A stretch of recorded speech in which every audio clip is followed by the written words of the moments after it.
A pleasure to be here tonight. I would like to thank Rabbi Falkari and Mrs. Sadipur for inviting me, Mrs.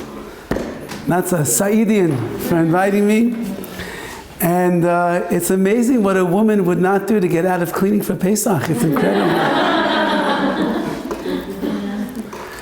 The truth of the matter is that Chazal tell us that b'schus nashim sidkaniot, in the merit of the righteous women of Klal Yisrael, so in their merit is going to be the Geula, is going to be the redemption. I think that if you could open your house on the last Motzei Shabbat before Pesach and serve paninis and have your house filled with chametz, that itself is a pretty good proof that Mashiach is going to come. So thank you to Mrs. Budasaz. I remember your husband for many, many, many years, and it's really an honor to see how he's raised a beautiful family and a beautiful house, and you should continue to have a lot of nachat and a lot of bracha over here. In just 1 week's time, we're all going to be sitting by the Seder. And when we sit by the Seder, we're going to read what it says inside the Haggadah. And in the Haggadah, it's going to tell us the following words. And that is, Baruch Shem Avtachasai LiYisrael. Blessed is Hashem, who guards his haftach, his promise for Klal Yisrael. Baruch Hu, blessed is he. HaKadosh Baruch Hu chishev es haketz lasos. HaKadosh Baruch Hu, he decided and he calculated exactly when the end of our galut, of our exile, is going to be. Kama sh'amar le'Avram Avinu, like he said to Avram Avinu, bebris bein habesarim. You'll remember, Avram Avinu was chosen as the father of the Jewish people. And before he was able to engage himself as the leader, he was given a very special nevuah, a very special prophecy. And in that prophecy he was told, Avram was told, Yodeya Teida, you should certainly know, Ki ger yihiyeh zarecha be'eretz lahem, your children are going to be strangers. They're going to be gerim, they're going to be strangers in a land that does not belong to them. Yadoa Teida, this is certainly going to happen. There's no way that you're going to be able to escape this. They're going to enslave you and they're going to oppress you for 400 years. And you should know that the nation that's going to enslave you, Dan Anoichi, I'm going to judge them as well. And after that, you're going to leave with a lot of money, a lot of gold, a lot of silver, all the things that you want. So this is a very hard passage in the Torah to understand. Avram Avinu is being told, you're the chosen one. Kodesh Baruch Hu loves you more than any other nation in the world. And you're about to become the Av, the father of the Jewish people. But if I was HaKadosh Baruch Hu, and I wanted to lure Avram Avinu in to the next thousands of years of history, to let him know how wonderful it is to be a Jew, I would tell him all the wonderful things. There's going to be Kiddush on Shabbat. There's going to be beautiful children running around the streets. There's going to be Pesach, you sit around the Seder table. You don't tell someone who's about to embark on the biggest journey of the Klal Yisrael, by the way, it's not going to be so easy to be a Jew. You should know for certain you're going into Galut, you're going into the exile for 400 years. And there's no way that you can escape that. And then HaKadosh Baruch Hu tells him, they're going to put you in the servitude. It's going to be miserable, it's going to be terrible. But don't worry. The nation that bothered you, I'm going to judge them for sure. And at the end of it all, also you have nothing to worry about. You're going out with gold and silver and all the wonderful things that you want. So I have 3 questions on this passage in the Torah. Number 1, as we asked, if HaKadosh Baruch Hu is trying to, convince Avram Avinu that it's a good idea to be part of Klal Yisrael, or to be the father to the Jewish nation, So tell him all the good stuff. Why is he telling him from the very beginning? You should know, as they said in America, many people that came over from Europe, I don't know how it works exactly in the Persian world when they came over to America, but in the Litvish Ashkenazi European world, when they came from America, when they came from Europe, and they came to America, many people that were very, very frum, extremely religious, Shoma Shabbat, everything. So all of their children ended up going off the path of Torah and Mitzvah. And there was a very big question in the 1960s, how could such a thing happen? People who gave up their whole lives in Auschwitz and in all the concentration camps, they risked their lives, they were saved miraculously, they came, they kept Shabbat, they kept kosher. There were no restaurants in those days. You couldn't stop into the corner market over there and pick up a bag of chips. There was nothing. Whatever you could make yourself, that's what you made. There were no schools, there were barely any shuls, there were no choices. And they were so strong with their Yiddishkeit. How is it that all of their kids, nobody was remaining in the path of Torah and Mitzvot? So they said a very famous phrase. And the phrase is that many of these people complained, it's hard to be a Jew. It's so hard. We don't have this, we don't have that.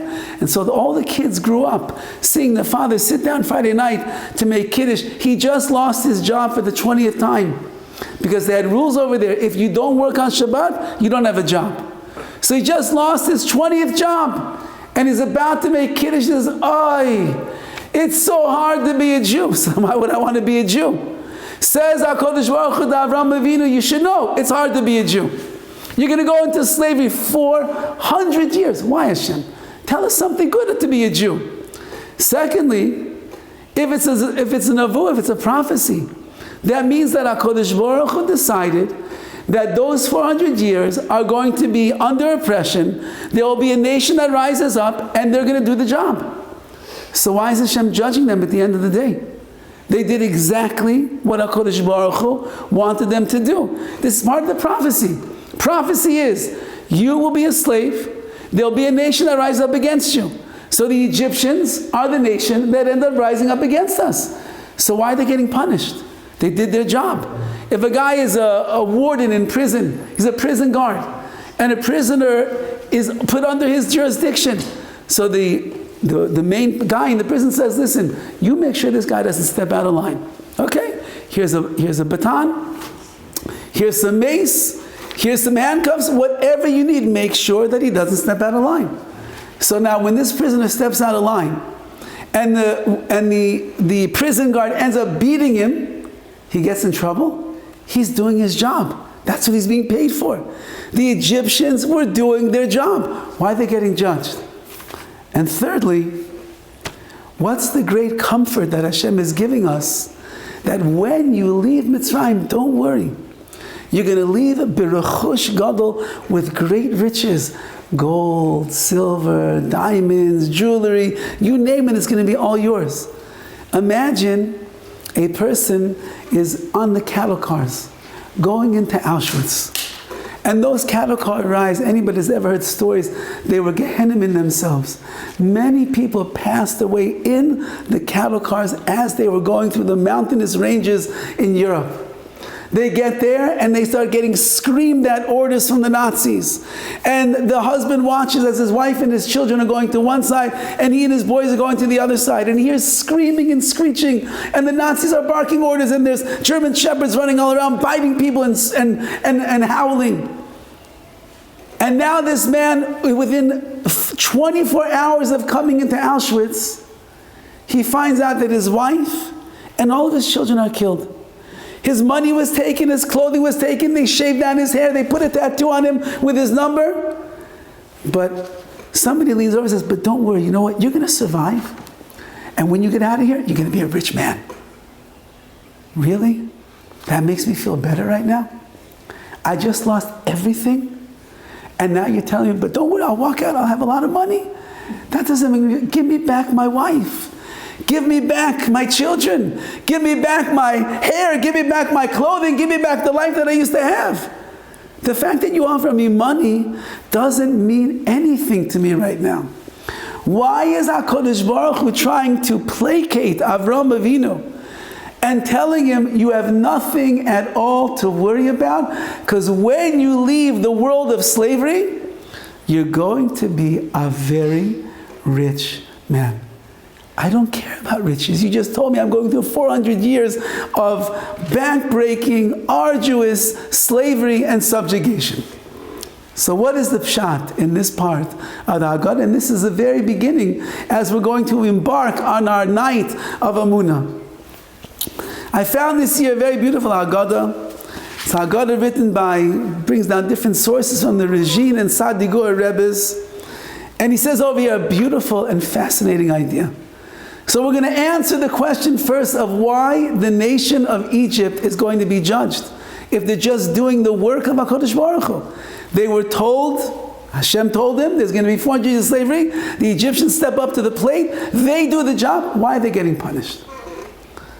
So now we have a concept on the night of the Seder and all of Pesach that we are commemorating the shibud, the slavery that Klal Yisrael went through, and the cherus and the freedom that HaKadosh Baruch Hu brought to us. And if we look at the storyline that is going on, so the basic understanding is that we were slaves, we were trapped, we couldn't get out, it was very bad, and Hashem took us out in the end, and He brought us to freedom.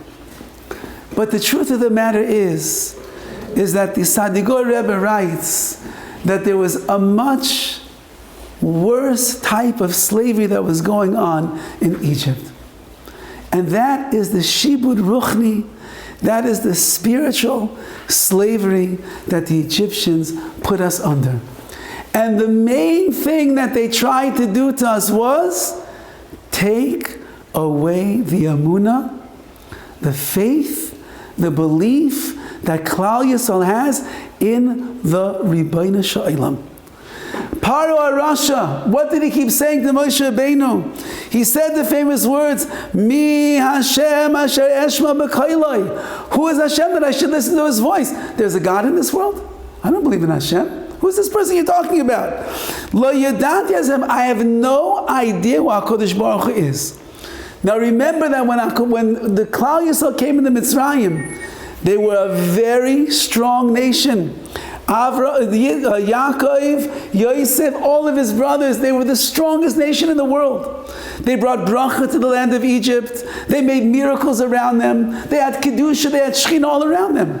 But as time went on, and they were living in a place called Egypt, Mitzrayim, and the Egyptians were very, very convincing with all the things they had to say and all the things they did, so the Jewish people began being drawn after their world.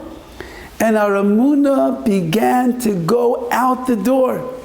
Says the Sadigor Rebbe, you should know that although there was going to be a nevuah of 400 years that we're going to be in Galus, in the exile in Egypt, that's a given. But the Egyptians went above and beyond, and they robbed us of our Amunah, of our belief and our faith in the Ribbono Shel Olam. To destroy the neshama of Klal Yisrael, to destroy the life of a Jew in the spiritual world, that is something that HaKadosh Baruch Hu did not command them to do. And for that, they are punished severely. This is a very, very important lesson to remind ourselves of. You should not let anyone in this world take your Amunah away from you. It is the most valuable and precious thing that we have. We are maminim b'nei maminim. We are the believers, the children of believers, for thousands of years already. Our Amunah is stronger than anything in this world. But if we get too drawn after all the beautiful billboards in Los Angeles, California, if we watch 20 too many TikTok videos written by people that are not our friends and should not be teaching us, if we are surfing the web and finding some people that are on there spewing forth kfira, absolute heresy about what it means to be a Jew, and we are listening to the things that they say, you have to know, it goes in. You cannot escape that. It chips away little by little by little by little until your emunah starts getting weaker and weaker and weaker. The Egyptians were punished not because they enslaved us physically. That was what the nevuah, that's the prophecy was. That was Yedoya Teda, for sure it's going to happen. But they did the biggest aveira in the world. They tried to take away our emunah, our belief in Hashem, and unfortunately, they were very successful. The Rambam writes, at the time of Yetzias Mitzrayim, which means before we were taken out, the Jewish people were so low, they stopped believing in Hashem altogether. And that is a crime that they executed against us, and it's a crime that we allowed to happen, that we lost our emunah in such a way. I want to share with you a story of a young boy growing up. Let's start at the end of the story. The man now is about 63 years old. His name is Menachem Klein. He lives in the state of Chicago. He lives in Chicago, Illinois, and he is a very religious man with a beautiful family, beautiful children, grandchildren, and he has just made for the first time in his life a Siyum HaShas. He finished all of Shas. It's a very big simcha for him. He's very excited. He's planning to make a beautiful, beautiful, lavish siyum, a party to invite all of his children, grandchildren, friends, the Rav, everyone's going to be there. His children are so proud of their father. They said, Abba, what could we get you for your siyum? Such a great accomplishment. What could we get you for your siyum? So he says, I have everything. Money he has, a beautiful family he has. I have everything. I don't need everything. I don't need anything. He says, you don't have to get me anything. Come on, please, Abba. It's such a monumental accomplishment and achievement in your life. Maybe there's something that we could get you. So he thinks back for a moment and he says, you know what? There is one thing. He says, do you know how I got to where I am today? 63 years old, success in the spiritual and the physical world. Do you know how I got here? When I was 12 years old, we used to live in New York City, and I was, in Yiddish we call it Avil de Chaya. I don't know how you say it in Farsi. How would you say? Exactly. Okay? I guess it sounds better in Farsi. Yeah? Havuna Farsi? What? Yeah, okay. Okay, you're a wild kid, a wild animal of a kid. He's driving his parents crazy. He's driving the teachers crazy. He's driving his friends crazy. He's driving everybody nuts. And the parents say, there's something wrong with our son. Today we just say, give him some Ritalin and everything is fine. But in those days, no, there's something wrong with your child. So they said, you know what we need to do? We have to take him to a big specialist, psychiatrist, the biggest one in town. Let him evaluate our child and see what's the problem with him. So he said, I go there with my parents. And I sit down with this doctor. And he begins asking me questions. I have no idea what one question has to do with the other, but I'm answering every question. Then he speaks to my parents, and he comes back to me. At the end of the entire evaluation, the doctor looks at my parents and he says in a very serious and somber tone, please give me a week to go through all of the questions, and I will send you back a letter with my expert evaluation and my advice of what you need to do with your child. We walked out of the doctor's office. My parents were not very happy, to say the least. And when we go home, the phone rings and my father answers, only to be told by his boss that he is fired and he no longer has a job waiting for him tomorrow. So he has a son who's Avil de Chaya, and now he has no job. And his life is falling apart. But then the phone rings again. And it's a friend of his who lives in Chicago. And he says to my father, Yaakov, he says, I just started a company, and Baruch Hashem, it's going very well, and I need some help immediately. Are you happen to be available for a job? Could you relocate and move to Chicago? And my father said, I can't believe you're calling me. I just lost my job. I have nothing going on over here. Yes, I need a job. He says, I'll pay for the move. I'll pay for this. We'll get you a place. Come and work for me. So he said, within a few days, we packed up our house. We threw everything into the moving truck, and we picked up and we moved to Chicago. I was 12 years old. I was labeled as a wild kid in New York. I thought to myself, you know what? I have a chance right now to change my life. I'm only 12 years old. Nobody here knows me. The Rabbis don't know me. The friends don't know me. The community doesn't know me. Maybe I can make a turnaround and I can become a better kid. And so sure enough, I put my mind to it. And I came into school the first day. I decided I'm going to pay attention. I'm going to work hard. And I became great. I made friends. My parents couldn't believe it. Suddenly, the Vilda Chaya no longer. I was like a puppy dog. I was so wonderful. And it went on like this. I became outstanding in yeshiva. I learned very well. I got a wonderful shidduch. Eventually, I went into Parnassa. I'm making good money. I have a beautiful family with money to boot. And it's all because of that one momentous day in my life. Everything changed. So his kids say, okay, that's a beautiful story, Abba. But what do you want? He said, I would like to see the letter that doctor wrote to my parents.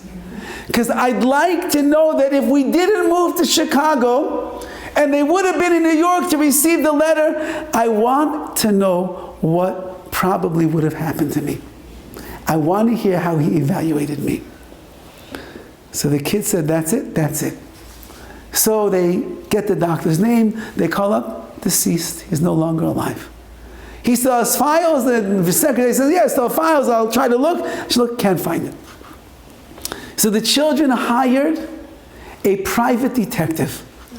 And they began going in and looking, and finally, after searching through files that must be 51 years old, they find this boy's file, and a copy of the letter is in there.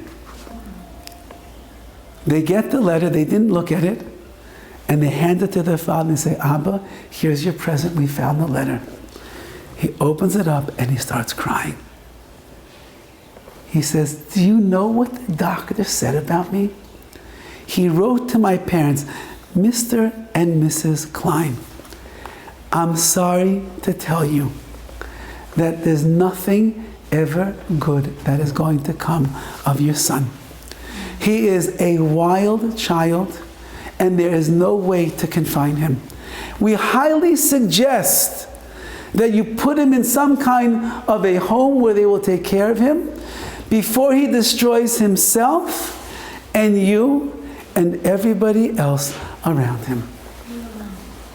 The father's crying and he says, do you see how HaKadosh Baruch Hu saved my life?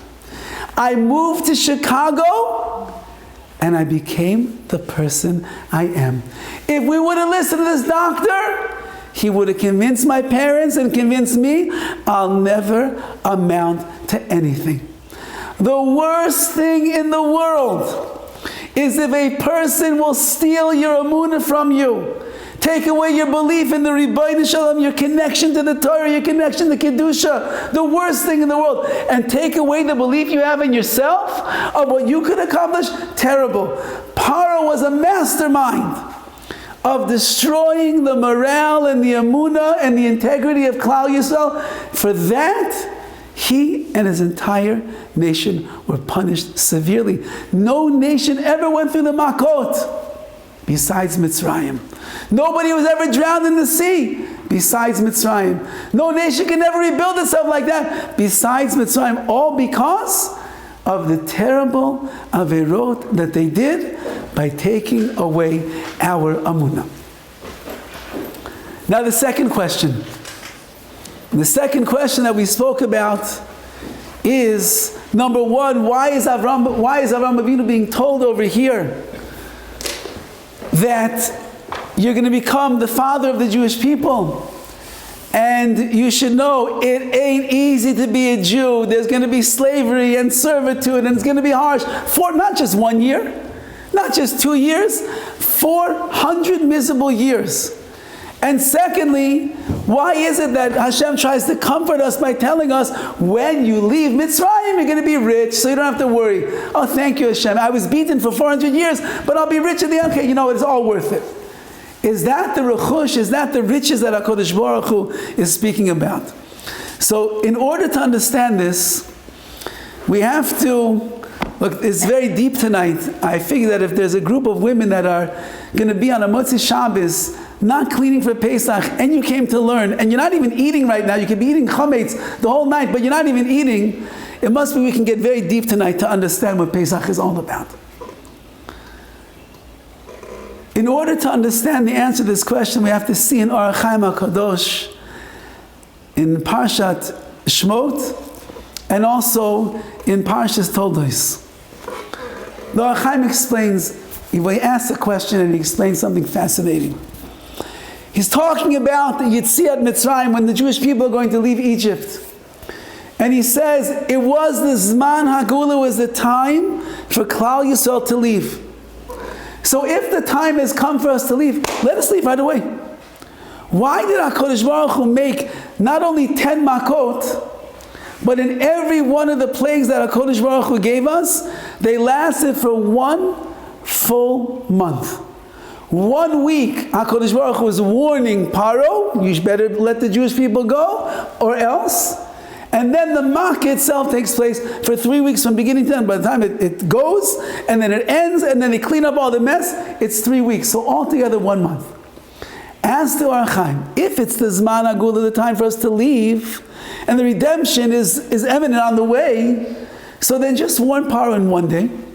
Let the Makkah be 1 day, 2 days maximum, and then let's get it over with and get the next one. And within 1 month, we could have gone through all of the Makot and get the Jewish people out of Mitzrayim. It's such a bad place. Get us out of there. Why did Hashem delay an extra month, an extra year almost, to get us out of Mitzrayim? And then he asked another question. And the question is, as we know, the Haggadah tells us that if Hashem would not have taken us out of Mitzrayim, we'd still be there today. What's the pshat? What does that mean? We understand. Chazal tell us the Jewish people had sunk down to the 49th level of tumah, of impurity at that time. And if we had stayed there for 1 more second, we would have been swallowed up in the world of tumah, and we never would have been able to escape. Ask the Orach Chaim, why wait to this dramatic finish, to leave us there to the last possible second? Get us out of there while we can still breathe. It's like the guy that's chas v'chalil drowning, and the water's coming up over his head, he can barely breathe. He's in the last breath of his life. And suddenly someone pulls out his hand, saves his life. He would much rather not have to go through that moment where he thought his life was going to come to an end. He'd much rather be pulled out at a time when he could still get out of there alive in a much easier way. Why did HaKadosh Baruch Hu wait till the very last second to redeem us? And the Orach Chaim says a concept, this is a very Sephardic crowd, so you could probably tell me better than I can tell you. He says over the following: when the world was created, the distinction between Kedusha, holiness, and Tumah and impurity was very, very clear. Adam HaRishon, the first man, was a man of total Kedusha. Gan Eden was a world of complete Kedusha. The life with Chava was a world of complete Kedusha. There was only one little aspect of Tumah, that's the Nachash, that's the serpent, but that's separate from man. At the moment that they ate from the Eitz Hadas, the tree of knowledge and good of evil, so then suddenly all of the Tumah that was in the world gets mixed up together with the Kedusha, and there are nitzoitzis, there are sparks of Kedusha that end up getting confined by something called a klipa, like a peel.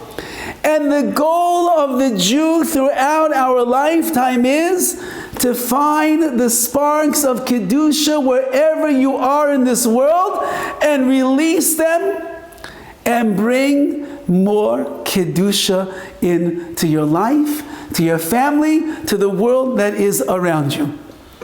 The downfall of man is when they get stuck in the klipa, and the elevation of man, of a human being, of a Klal Yisrael is when you peel away the layers that are there and you get into the sparks of Kedusha that have been waiting since the original sin. They're as pure as could be, and only you can grab them and activate them here in this world. Says the Or HaChaim, what was happening in Mitzrayim? See, we look at the Galut, we look at exile as a terrible, terrible thing. It's so bad. It's so painful. Paro's so mean. He enslaved us. He beat us 400 years. We were slaves. We couldn't get out of there. There was no way to escape. They took our children and shoved them into the bricks that were building the buildings and the pyramids. They made our lives miserable. They oppressed us beyond belief. It was a terrible existence. Galus looks like a terrible thing. Says the Or HaChaim, Galut is not a terrible thing. It's actually a chesed from Hashem. Because every single one of us has a mission in this world, and the mission is, you are the one that is going to be able to bring the sparks of Kedusha, the Netzotzis HaKedusha, into the world that no one has touched since the days of creation. And says the Or HaChaim, the more tumah, the more impurity that there is in a place, you should know, the more Kedusha potential that there is in that place. And therefore, if you find yourself in a place like, I don't know, Tarzana, California, so you should know then that it must mean if there is tumah all around us, there's a lot of Kedusha that a person is able to bring out of here. Many years ago, the Kollel of Los Angeles, the first Kollel that was ever here in LA, it's the Lakewood Kollel. It's in the city of Los Angeles on La Brea and Beverly area. It used to be in between two very interesting places. One was a movie theater, and the other one was a women's clothing store, if you could call that clothing. And the clothes were in the window, and I believe that for a man to even look at the window, probably just the clothing itself, Isur D'Oraita, probably. Cannot look at such things. And then you have, in the middle, you have a kollel where they're learning Torah all day long, Talmidei Chachamim, Tzadikim. They're learning Torah, davening and learning and teaching all day long. So the Rosh Kollel's name was a Fassman. And somebody once came and said, Rabbi Fassman, how is it possible that the kollel is between these two terrible places? You can't find any other place for the kollel to be? And he said, that's exactly the point. If on one side is the clothing store and one side is the movie, there's so much tumah. Could you imagine how much Kedusha is in the kollel? Could you imagine how much Torah we can learn here in Los Angeles like nowhere else before? And that's our life. And that's our mission. Our mission is to peel away the impurities and get to the nitzotzis, to the sparks of Kedusha that are there. When Klal Yisrael went into Mitzrayim, they sunk and they sunk and they sunk 49 levels of tumah. Why, Hashem? Take us out before that. Hashem says, no, I want you to go as low as you can. Because the deeper that you go, when you're looking for oil, they have to drill and drill and drill and drill. Sometimes a little bit comes, a little bit, but they keep drilling and drilling, and finally they get to the bottom, shoo, the oil comes gushing out. Klal Yisrael is drilling through the tumah. They're getting a little bit of sparkle. The deeper they go, the more sparks of Kedusha they uncover. Says HaKadosh Baruch Hu, I wanted to leave it to the last second, Because you could go down as low as you could before you're going to be there forever. But they didn't have the koyach to go into the 50th level. Why not? Says the Or HaChaim, a fascinating idea. Because Shelo Hayu B'nei Torah. They were in Mitzrayim before the Torah was given. And the Torah is the only thing that has the highest 50 levels of Kedusha that can combat the 50 levels of Tumah. But listen what he writes. Ma she'ein kein doros hachronim. On the other hand, the later generations, and we are part of the later generations, be'emsos toirasom yasigu likanes l'shar chamishim. Since we have Torah, we could enter into the deepest annals of Tumah in the world, and the Torah is going to bring out the sparks of Kedusha and rescue us from there, and we're going to come out shining with holiness and radiance and purity and Kedusha like no other generation before. Which means, even though there's never been a generation with challenges like ours, what used to be so difficult for a person to acquire, everybody's walking around within their pocket these days, with the things that are on the streets and the message that we're getting and all the struggles that we have. That's all the Tumah.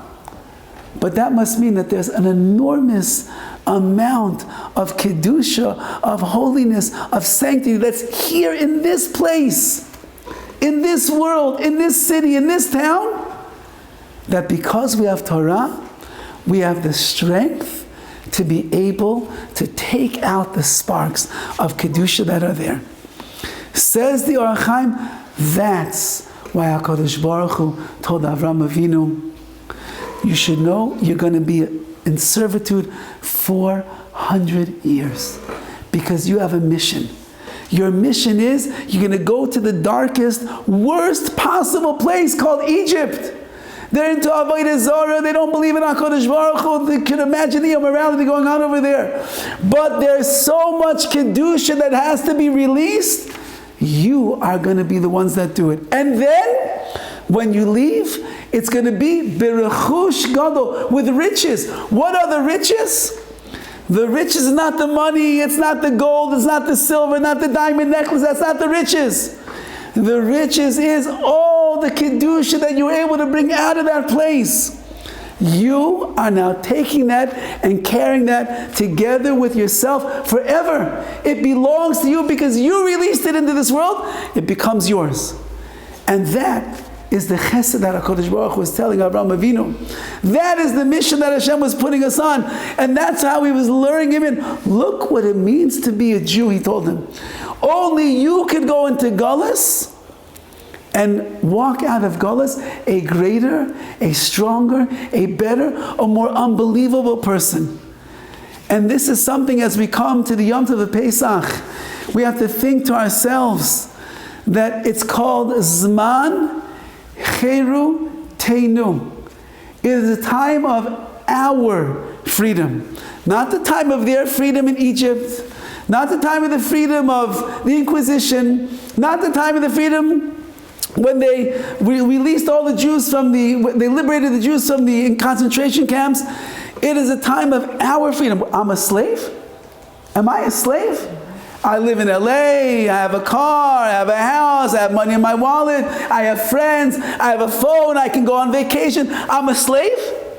So why are you telling me it's a time of my freedom? I'm not a slave. I'm a very free person. Say Chazal, no, you don't understand. We are slaves.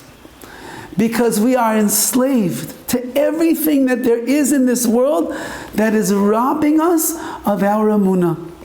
We are slaves in this world to everything that is robbing us of our connection to Torah. We are slaves in this world to everything that is blinding us from seeing the good that we have in our lives and making us into a person that complains about everything. We are enslaved. And the time of the Yom Tov of Pesach is Zman Cherutenu. It's time for us to go free of the galut, of the exile that we personally, each and every one of us, are in. And that means, however dark your galut is, whatever the struggle is in your life, whatever slavery and shibud and bondage we feel ourselves to be in, you should know that's just a sign that there's more sparks of Kedusha for you to take out of your life, that Hashem gave you the mission and nobody else in this world. And that is a chesed that HaKadosh Baruch has done for each and every one of us. Whatever is the worst thing in your life, it's actually the best thing in your life. Because that's how you are going to become the holy Jew that you are supposed to be. And therefore, take the next week before the Seder comes and just make a spiritual accounting of your life and see if there's not at least one thing that you know you need some spiritual freedom from. And if that becomes your focus, the entire Yom Tiv of Zman Cheirusenu, Zman Cheirutenu, the time of our freedom, you will emerge after the Siddharim, after the Yom Tov, after Chol HaMoed, after the last days, you will emerge a different person. If the only thing that you gain over the Yom Tov of Pesach is 5 pounds or more, you did not get the message of what Pesach is all about. If the only thing that you feel better about after Pesach is all of the new clothes and jewelry that you got, because you think that's the rechush gadol, that's the great treasure I'm going to take with me on this holiday, you didn't get the point of what Pesach is all about. If all you got is that you're screaming and yelling, it's a very high stress time. That's why you're smart not to be home tonight. It's a very high stress time. Your husbands are screaming, the kids are screaming, the dog is screaming, everybody's screaming. And you only walk away flustered after the Yom Tov of Pesach. You miss the whole point. The point is, we're all in Galut. We all have our personal exile. And HaKadosh Baruch Hu wants to redeem us. But you know what? He's not the one that's going to redeem us. We have to redeem ourselves. And therefore, whatever situation HaKadosh Baruch Hu put us into, you dig deep down. You drill deep down. And the deeper that you go, the more sparks of Kedusha you'll take out every single step of the way. Then you will emerge from Pesach a real Ben Chorin, a real person who is free. I want to leave you off with one last story. It goes back to the days of the Holocaust, in the very horrific death camp of Auschwitz. In that death camp, in that concentration camp, there was a sewing room. And there were women that were chosen to be the sewers, the seamstress. What was their job? Their job was to take all the uniforms that had rips and tears and sew them up. Whether it was the uniforms of the inmates or the Nazi uniforms, that was their job. Now there are 2 rules in this sewing room. Rule number 1 is you never lift your eyes and look up. You keep your eyes only looking on your job. You're not allowed to look around. And number 2 is you cannot stop working for 1 second. What are the consequences if you break either of these rules? The consequences are you are going most likely to be killed. There's a Nazi female guard who's walking around all the time. A few of them, and they're always looking at the women to see if they're following the commandments of the sewing room. And if anybody falters, they're going to be lashed on immediately. So one day, they're working in the sewing room, and there's a young woman by the name of Hinda who is in that room.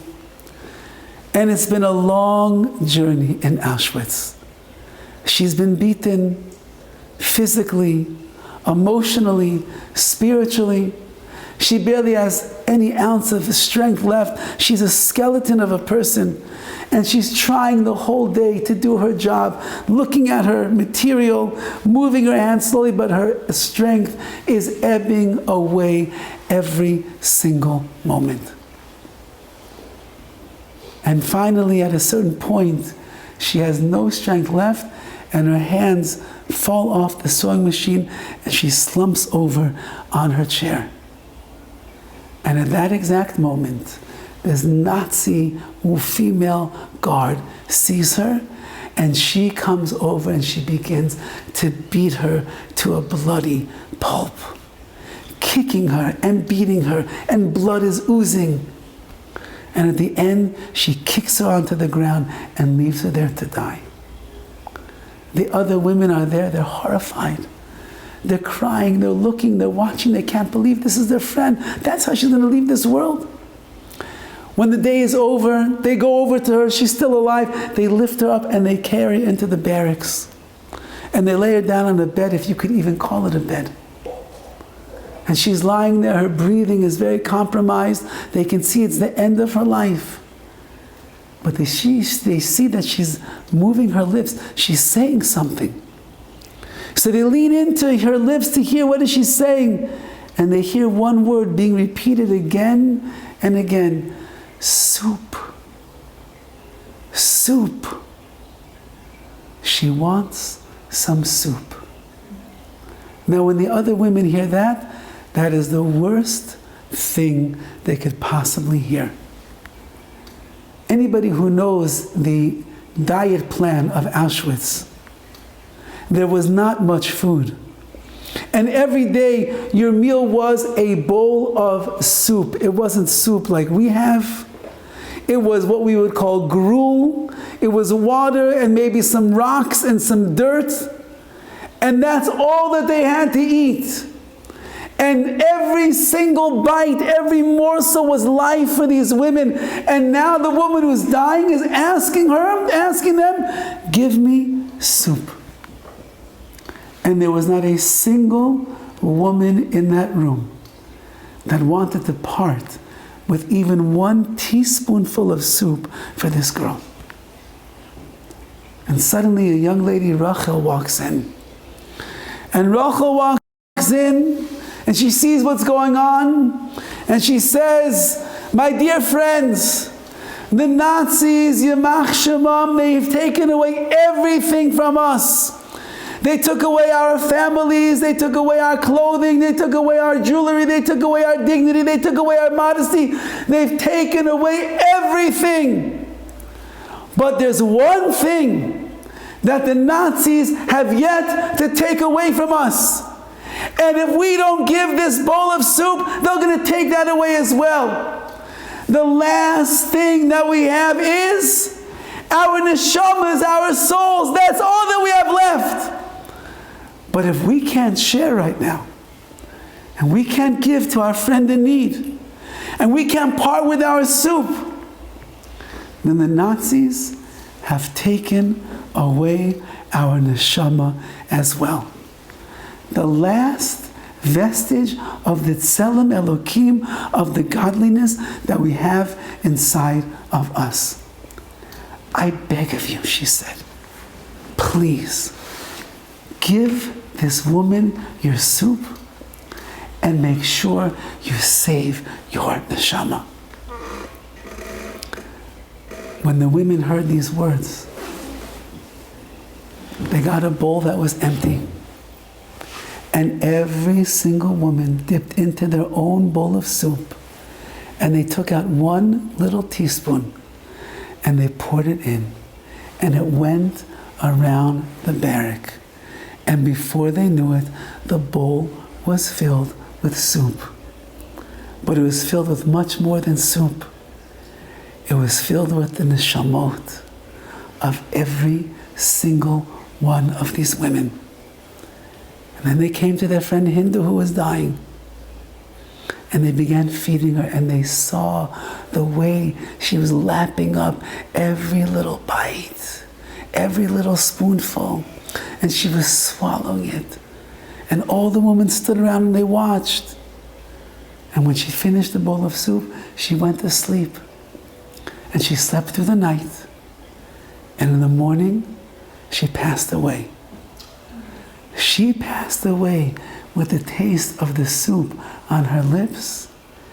And these women lived on with their neshamas beating strong in their hearts and their minds and their soul. Pesach is the time where we allow our neshamas to shine. And the way that we do that is we begin to dig into our lives and find HaKadosh Baruch Hu, what are the sparks of Kedusha that you want from me? How can I be stronger in my emunah? How could I be stronger in my bitachon? How could I be stronger in my gratitude to the Rabbi Shalom for all of the brachot that HaKadosh Baruch Hu gives me in my life? How could I be a better wife? How could I be a better mother? How could I be a better friend? How could I be a better daughter? What could I do, HaKadosh Baruch Hu, to make myself a greater person? Says the Or HaChaim HaKadosh, the only one that can answer that question is you. Because HaKadosh Baruch Hu gave us all a mission in our lives. The Galus that we go through personally is not a punishment, chas v'chalila. It is all a chesed from Hashem that allows us to fulfill our mission in this world of bringing the sparks of Kedusha to our lives and the people that are around us. May we be zoche be'ezrat Hashem, that as the Yom Tov of Pesach is rapidly approaching, you're going to have a lot to do this week.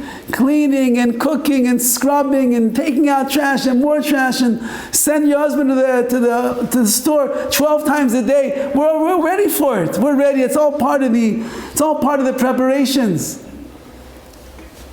But just know that when you come to Pesach, this year is a chesed, another chesed. Everyone's complaining, oi, 3-day Yom Tiv, oi, with no showers, 3 days, what's going to be? It's so many meals, and how's it going to work? Friday I have to eat bread, but I clean my house, and Saturday I have to eat bread, and I clean my house. No, it's not a problem. This is the best Pesach of the next 20 years. You won't have this for another 20 years, by the way. What's the chesed? Everybody knows how they feel on a regular year of Pesach by the time the Seder comes around. Erev Pesach is the busiest, craziest, most wild day of the entire year. You're running and running and running and cooking, and you get to the Seder, finally you sit down, and you're sleeping throughout the whole Seder. You can't even enjoy it. Your husband's passing out after the first glass of wine. The kids are on the floor. You told them 25 times, take a nap, take a nap, take a nap. No, they never take a nap. And then they just drive you nuts the entire Seder. Then there's always that one guest. You warned them 25 times, please do me a favor. Uncle Max, do me a favor. Please eat something before you come to the Seder. You know that we go very late. We don't eat till like 12 o'clock. Please eat something. Yeah, of course. And then he comes, before he even sits down, I'm starving. I didn't get a chance to eat anything today. But this year, Erev Pesach is Shabbat. We have a meal Friday night. We have 2 meals Shabbat day. And then you have about 6 hours to take a wonderful nap. And then when you wake up from the nap, you come down to the Seder like a princess, like a queen, rested and ready for the most beautiful Seder of your life, Bezrat Hashem. We should take the chizuk into the next week, and we should think to ourselves, what is my galus? What's my galut? What do I need to work on? And I'm going to make this year Zman Cherutenu. It's the time of my freedom. I'm not going to be a slave anymore. I'm going to be free.